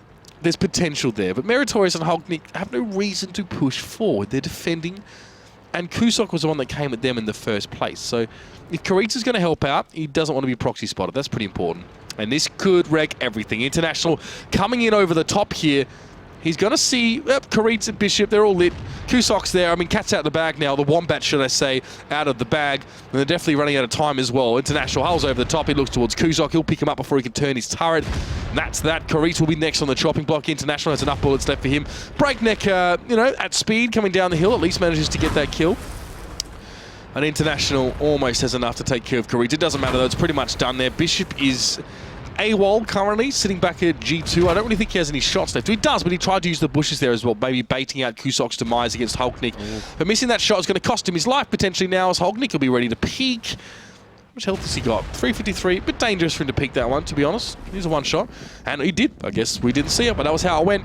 Karitz, of course, the brave brawler, at least gets on towards International. But it's done. 3v2. Wombats with no health left really to speak It's not of. done. Breakneck's got the best angle possible. You reckon? Diplomat's got 20 seconds on reload. Karitz has just soloed a batch out, which didn't manage to kill him. And okay, Wombats executed First pretty beer's on poorly. this then. First beer's on this. It's not. I mean, it's not done. I mean, the Hulknik can. Oh, but Breakneck gets spotted. That's not good, and he doesn't find anything in itself. That's just maybe the nail in the coffin there. But it's not done yet. Let's see what Karitz does. He can two-shot Diplomat with HE, and they have to take care that Diplomat isn't just taken care of. He's being looked towards, Breakneck is. I'll give you that. I'll give you that, Ollie. It's definitely not over yet. Bit of a quick misread there from me. Breakneck spots Meritorious, but he's also seen as well. First shot doesn't connect, and Breakneck just skids back off the hill if he can. Knows he needs to change position right now. Hulknik's going to take a shot. Meritorious. Oh no, Karit's actually running away. He wasn't in an attacking position, so maybe Breakneck's going to try and hold the cross here, basically. But Hulknik, oh, that's a big mistake there from Breakneck. He was spotted, but the 3-second countdown timer between being spotted and your lamp going off cost him his life. Hulknik was a patient player, Didn't know. and he didn't know it. But that's a mistake from Breakneck. There's no other excuse for it, and perhaps a little bit careless from him. No other tank with a better chance of winning the round, really, for Wombats than a TVP. He had enough to take care of Meritorious and Hulknik and just let it go towards the end. Karitz Unbelievable. now Like, he could easily have won that. He must be kicking himself right now. Karitz now just has to try and make something of this, if at all. 1 minute 40 left. And we've seen quite a few of these halves, actually. Karitz is normally the last guy standing, and that's not saying anything bad about him. But at least he's going forward out to meet his maker. He must have heard me grumbling. But Meritorious and Hulknik line him up here, and there it is. There it goes. And didn't get that first round here on Cliff, so Karitz almost solos the two then. I mean, he could have just shot that lot. He could have, if they got lucky, he could have killed one, the MX-50B. Object 140 on reload, he could have found the second one. Like, I mean, seriously, Breakneck was in a position there and in the perfect tank to kill every single tank on the map, but then he peeks over, gets nailed by Hulknik instead of just going down behind the bush and actually crossing him off. I think Karitz as well should have just gone to the top of that ridge line and just held that other angle, because Diplomat would have potentially just shot and got spotted, or he would have just been able to shoot the tanks that are pushing around the corner anyway. So I think that's just a misplay between Karitz and Breakneck. And Wombat's not so good in those clutch situations. yeah, I mean, there's no doubt that, as we've discovered, it was actually not over, and it was possible for Wombats and tanks to actually do something there. But it's in the second round that they've had to come up with something quite clutch to actually win. So they're messing things up early on in the piece here, and this is dangerous now. Very dangerous. That round going over towards DiNG puts them on match point. Yeah, it does. 4-3 right now. Let's see if this is a one apiece as predicted. I think it will be. Yep. I think at the beginning, with a full batch at push, Coca-Cola getting taken down low, Breakneck getting hit by artillery, like so many things went wrong for Wombats, and it did come pretty close in the end. So you can see that artillery piece, it has a big effect, but in those later stages of the game when Wombats is playing carefully, it does get mitigated, and Karitz just doing a fantastic job, nailing down, I believe, Shockish. No, who was it? One of the batch chat players, maybe even international. He was fantastic. But you can see Just Cause, Coca-Cola, Povol all really doing no damage at all, relying on the skills of the rest of the team. But DiNG, I think they read correctly. They stayed defensive. They knew the batch chats would come forwards in the middle, and they couldn't really ask for any more than that. And pretty much these guys are ready to get the next round going. They've already jumped in the game and started that counter off. So we're just a few seconds from jumping in. Now it's match point. And, I mean, the Wombats have to be careful here. I mean, we say between us two, yeah, probably a 1-1 situation. I think it's reasonable to say that. But if there's a big slip-up made by Wombats, they've thrown the whole thing away. So let's see if they can hold on. 4 bat chats again. They like that on Cliff. Let's see if it works out this time around. Yeah, let's see if it works out. It's obviously a big gamble. Maybe DiNG wasn't expecting to have to go up against it twice in a row. Of course, as we said, blind picks, but this is the right prediction. International going forwards, but the whole of Wombat sitting there in the background. A nice little trap situation, not going for that full brutal force engagement they did last time. And Coca-Cola spots Shockish, rules deck there as well.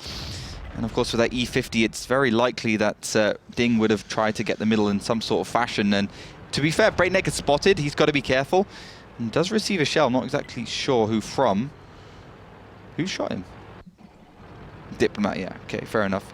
Yeah, that's, I mean, very defensive play from these two teams, both committing quite a lot towards that western side. Both trying to set a trap there as well on the 1-2 line, which actually, to be fair, is what we used to do tons back in 742 on the Asia server playing this map. That's the way teams used to go about this, hoping that one team would poke first, and then you had the firing squad lined up to nail them. So Karitz is just going to back up a little bit here, as Kusok has ascended to the hillock, the pillock. He will be a pillock if he doesn't nail these shots on towards Makar here. He will have a chance soon, I'm sure about it. It's a great position to have for Kusok, but he hasn't actually seen a lot, because look at DiNG. Look how they're positioned towards the HJ line. They're so far away that Kusok can't spot them from the hills. This is great for them. They're really keeping the wool over the Wombats' eyes. And if you're Steve Irvin, that's one step away from putting it in the back of your truck and taking it to the zoo and being on TV. So that's a good start for DiNG, able to really keep their movements quiet. Yeah, DiNG looks like they're committing full force, apart from that RU-251 and E50M. They're going to go full health for leather. They might receive a lot of damage here on the cross, but Just Cause is not in the right position. I think he was actually rotating. And this has worked out well for DiNG so far. Yeah, it looks like DiNG want to come forward, though, and Just Cause, to be fair, is going to be the only guy remaining of that firing squad now to be able to fire back towards him, and Shock is going to come around the corner. These Batchats here for DiNG, they're looking to really make some damage happen, but shots coming in from behind as well. Double Batchat here for Wombats, they might try and turn this, but International Meritorious are far enough around the corner. This could be quite dicey for Bishop and Coca-Cola. They do have a potential flank scenario here. There's TVPs on one side of this donut, Batchat's on the other. But in the meantime, the TVP over there has reloaded, and Meritorious is getting hammered. Just Cause was loving life. I mean, those Batchats were pinned in position, and they got punished. Yeah, I think if DiNG really wanted to win that, they should have just pushed through and tried to get the exchange onto Just Cause, because Wombats now have the higher ground. They can just shoot down. They can get control of this middle area.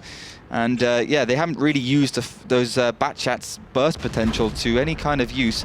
And Holmley might find Breakneck, he doesn't. He actually goes to reload. Rulesec goes down in the middle, and it's 6 versus 4. Not looking good for DiNG right now at all. Hulknick getting caught a little bit there. Breakneck having a lot of fun here, as well as his counterpart Just Cause in the back. Those two TVPs, you can see how devastating they can be in the right scenario, i.e. when they're not being forced to 1v1 against a bigger tank like that. So Pavel as well, looking reasonably healthy himself, wanting to be helpful, is what I wanted to say.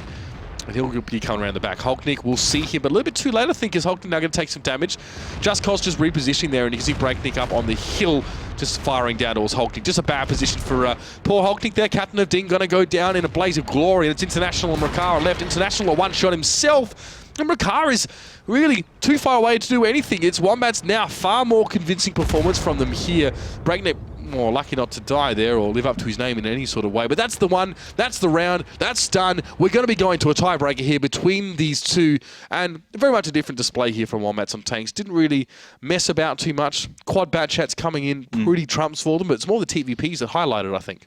Yeah, I think the fact that they put pressure on DiNG at the beginning in the middle to stop the spot coming out and not to give DiNG the information that, okay, maybe Wombats have a few tanks on that left side, definitely helped out. So when DiNG pushed that western side, they didn't know what was there necessarily. They thought, okay, maybe there's some sort of Batchat or maybe a TVP, but there was 2 or 3 tanks.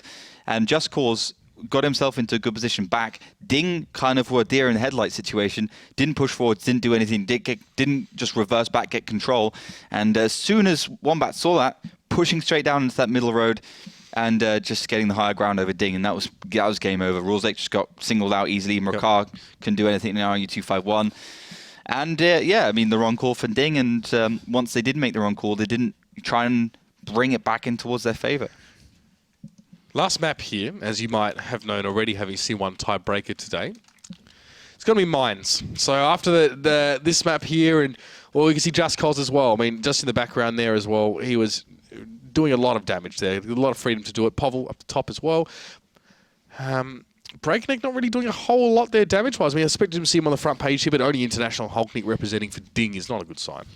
No, and Shockish doing absolutely nothing, yeah, as you said. So, I don't know. Not a good game from DiNG. I think we've seen quite a few from both teams. You've got to gamble at the end of the day. You're on the attacking side. You need to be getting control of the map. You need to be getting the caps or killing the other team. So, you got to use that sometimes. You can't really rely on Wombats failing parlously in a straight-on engagement in the middle. I think that's what DiNG is trying to avoid. They're trying to outbrain Wombats. But moving on to Mines, This is, of course, not good sign for DiNG, I'd say. 2-0 so far. Yep. Both rounds going very convincingly towards the old Wombats. And, we have seen situations where teams have lost the 2 rounds on one map, gone to the tiebreak and come back. But I think this week it's been predominantly the team that's won the 2 rounds on the one map and then going to the tiebreak and then win the 3rd round in a row. So could be bad news. Could be bad news, especially when, like you said, it does seem that the pick was, for Wombats. So. Yeah, Wombats choosing defensive side. Okay, well, it was a 2-0 for them, and some of that was pretty convincing there. It was actually where I started to think, we saw actually a 3-0 after our first 3 rounds, so this was part of the whole first part of the map that made me think, DiNG not looking so good. To be fair, they proved me wrong now. Great way to finish off Super Week, Ollie, I've got to say now. 2 tiebreakers in our last night. This one is going all the distance for our last map. 2 teams that have forged a rivalry over the last 2 seasons in a big way. Forged under the battles that they've had together. 4 teams. What's that? 4 teams. What do you mean 4 Penta teams? Sports, Kazna Crew. Well, yeah, sure. If you talk about both of the games. 2 tiebreakers, yeah. Absolutely. So you can't really ask for much more. For us guys who really enjoy good stories in our esports, it's definitely making us really happy Those right now. storylines. Yeah, we're all about Thick that. storylines. Thick, tight, Dicker solid storylines. storylines. That's what we want, your dicker storylines. Exactly. It's been brilliant. I mean, great day. And it shows you, I mean, when you have that rivalry and you have 2 teams which are similar, it often counts for a few rounds to some of the teams. So it's great to see. You always put 10% extra when you know the guy you're shooting against is a guy in your clan, a guy who's been in your team before, who's been a loser before, and it definitely counts for something. It's always, makes your hand shake a little bit more, makes you miss that odd shot or makes you hit the shot. It depends on what kind of person you are and how cool you can stay. And that might count for something for Wombats on this map. They're obviously the more experienced team. They're used to these tiebreaker situations. They're used to being under the microscope and they're used to their minds as well. So it's going to take us a little bit longer. The teams only send their tank picks in before the match for the 8 rounds we allocate for the standard time. The tiebreaker, of course, we can never predict, so they never send tanks in. They indeed just send them to the admins in private conversation between the 2 rounds, the 8th and 9th. So we're just going to be waiting on that one. Kusok wants to send it by Skype, though. Yeah, just make it a little bit more difficult for us, Kusok. I would say Skype is probably the least secure chat system in the whole world, to be honest. Dimitri doesn't like to make it easy for us, ever. And we've known him now for many seasons. It's just... No, he's brilliant at that. He takes it seriously, what can I say? Melly, we're on the cusp of, obviously, the last map here as well. It's been up and downs all day long, but let me put it to you this way. We have a David and Goliath victory. We have 2 of the biggest rivalries in World of Tanks in EU. How much more could we really ask for? Nothing, actually. Us platooning in the breaks, maybe. That would be the crumb of the cream, just for the funds, of course. Not even close to being the serious game. Type 59s, boys. But imagine that, we started platooning in breaks and there was a 15-minute game on Prokhorovka or Malinovka. Everyone have to watch us play for an extra 5 minutes. And Ollie would be sitting in the bush in the Arty as well. Red line sniping, boys. Red line sniping. So, no At problem. the very end, oh boy. I'd be like Grosser, red line sniping all the time, 628. Or we could just go all on the front line together and screw our YOLO. teams. Talk YOLO. YOLO only really works up to tier 3. If you got a Panzer 1C or something, you can get away with some YOLO, but outside of that, that's right. It never works. You got to count how many reds are in the game, you see, and then you go from there.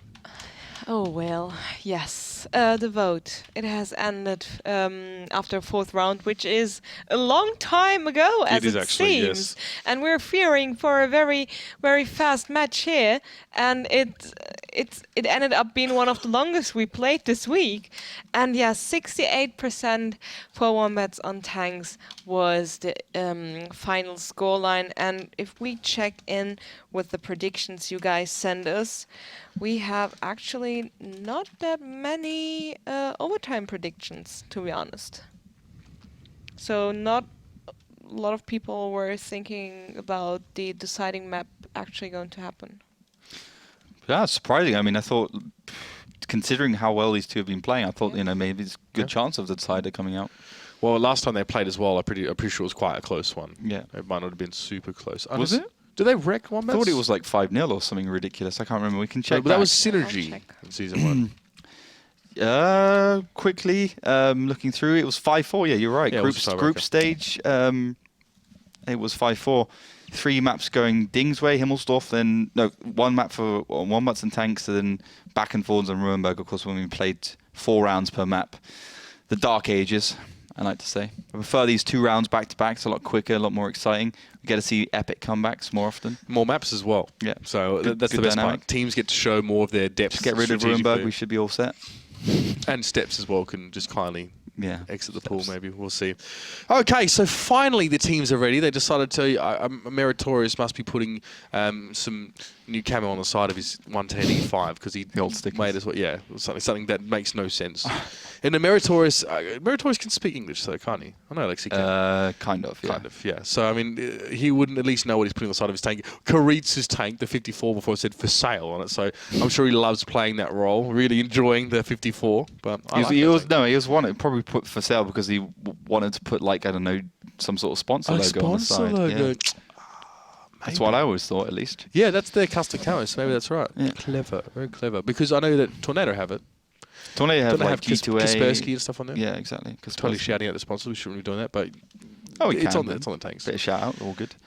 Fair enough. But yeah, 10 seconds away, tiebreak. It's 4-4. Both teams have been back and forwards on whatever map they chose, and as predicted, is a hell of a close one. DiNG on the attacking side, defensive side going towards Wombats. Here we go, the final showdown of Super Weekend, of course, of this particular match. It's 4-4. Wombats have chosen to defend. They're in the red, and DiNG will be attacking, and they're going to need to bring something just a little bit more special than an IS-7 and a 251 to hide behind Ollie. Yeah, the artillery last time worked out very well for Wombats, so let's see if it works out this time.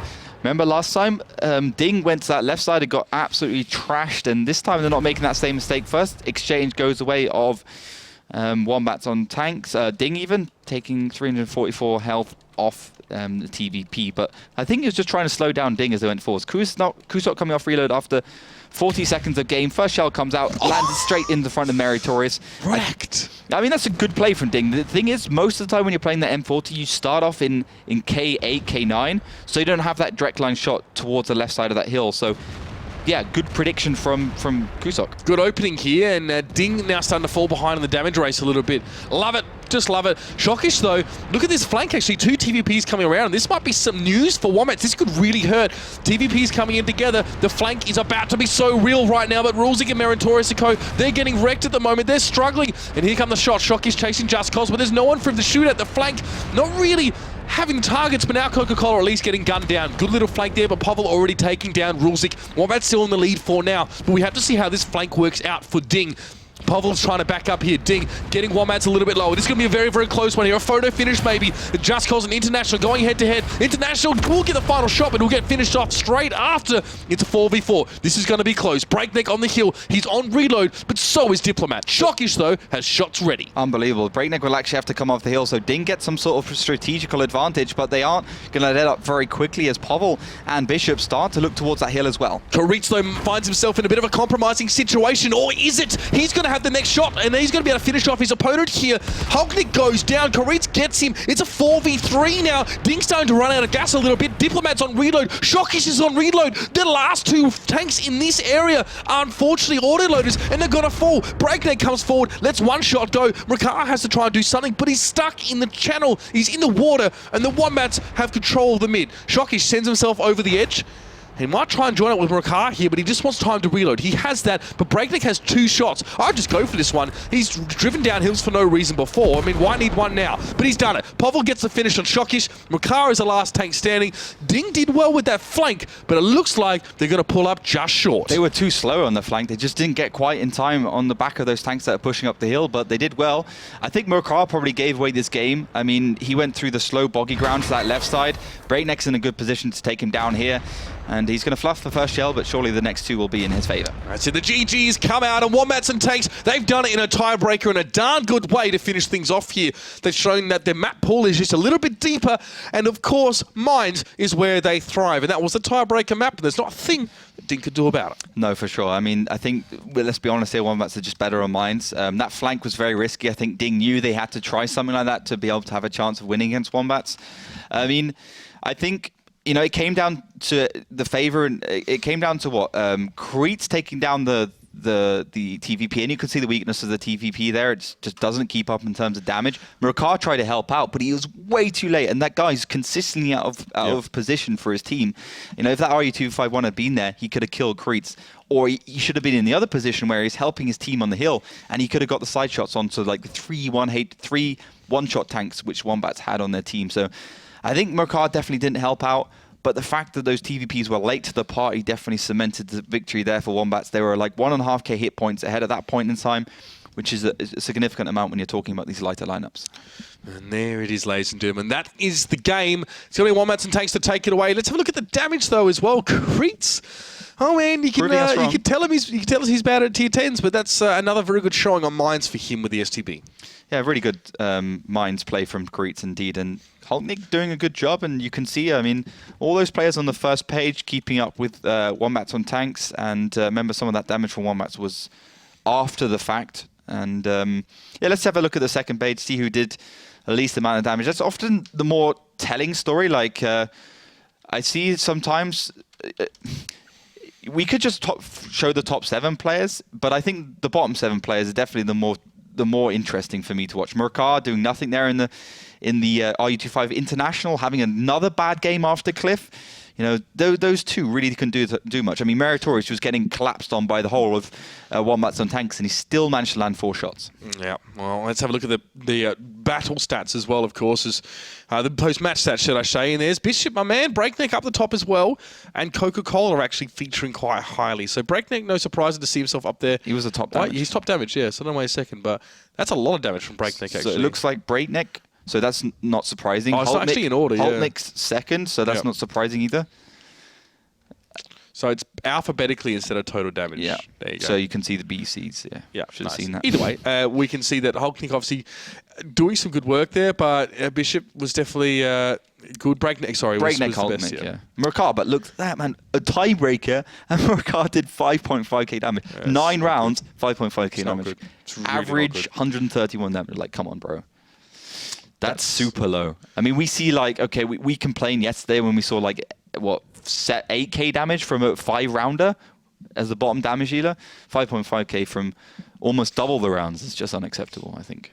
Yeah, well, that's time for DiNG to maybe think about how things have gone here. I mean, to be fair, they're still looking pretty good this season. They've got a couple games to go yet as well, but as we now draw to the end of our stuff here at the Super Week Melee, Wombats and Tanks, they take it away here.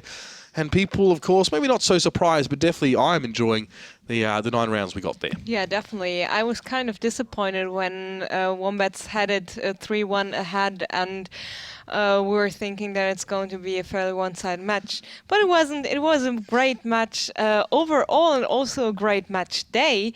So thank you for getting involved so much, for chatting in Twitch chat, for...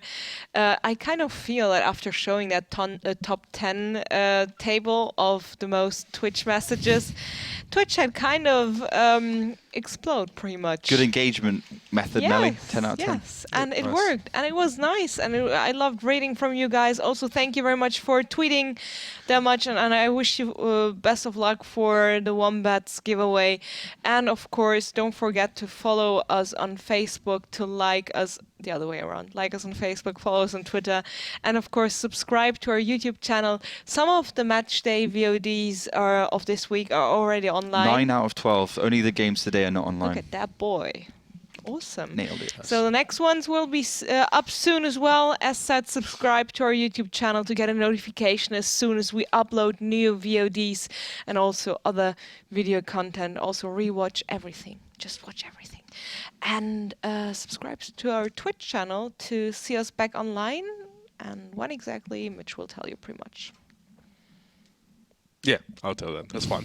Let's wrap things up now, ladies and gentlemen. Let's have a look, of course, at today's scores. We had some pretty intense games, of course, as you guys hopefully would have seen. Double tiebreaker and an upset in the middle. Oliver, that is just a sandwich of awesomeness. We said that the Super Week last day would be the best day, and it turned out that way. Out of range, I have to say that's the standout match for me. Those other two were always going to be pretty close. But out of range, just stomping Tornado Rocks to get the 3 points they desperately need. And so sick. Tornado have to rethink things a little bit after that match. It wasn't even close. No, of course, towards the end there, Wombats and Tanks getting the win over DiNG. That's the table for you now. Wombats and Tanks, hello, make their way towards the top of the table, or at least in equal footing with Oops. It depends on what the countback is. But what's important is that, they have to catch up on games. Now they've played those 8 games. They're still actually behind a lot of teams. So this is just super good news. And what they might actually stay up there as well, because they've only got 1 loss so far, which is less than anyone else up on those 7 wins here. That's a big deal. And it could also mean that they automatically qualify for the finals. It's Wombats and Tanks again with another very strong showing this season. We'll see how things end up for them, of course, but that is that as well. We've got some games coming up next week as well, of course, guys. Back to normal. I'll be here on Tuesday instead of Lauren normally, who's back on Thursday from Taipei. We're going to kick it off with Synergy versus Rusty Roster. Yeah, Rusty Roster being probably one of the weaker teams this season, along with Strong Sierra in 11th and Strong Sierra in 12th. That's going to be an interesting game, but I think today, for me, just somehow quickly, Penta Sports, I have to just quickly say there's massive commiserations to them. I can see the brilliance in their tactics, but they've always lacked that one last piece of the jigsaw puzzle to put it all together, and that's so unfortunate from a team like that who's done so well in the past. We'll see if they can bounce back or at least maintain their position in the season here as well. As I said, Synergy Rusty Roster on Tuesday. It's going to be KB Oops, which will be an interesting one, battle of the rookies, and then Penta Utopia as well, which could be do or die for Penta. Very important game to come up. So, ladies and gentlemen, it's been an absolutely fantastic super week to have you here, and now, of course, we see that table really start to shape up, but there's still a couple of weeks of gameplay yet to go before the pre-playoffs. So strap yourselves in for that one next week. Tuesday, 7 p.m. CET. We'll be back with some more Tanks action. Until then, good night and good game.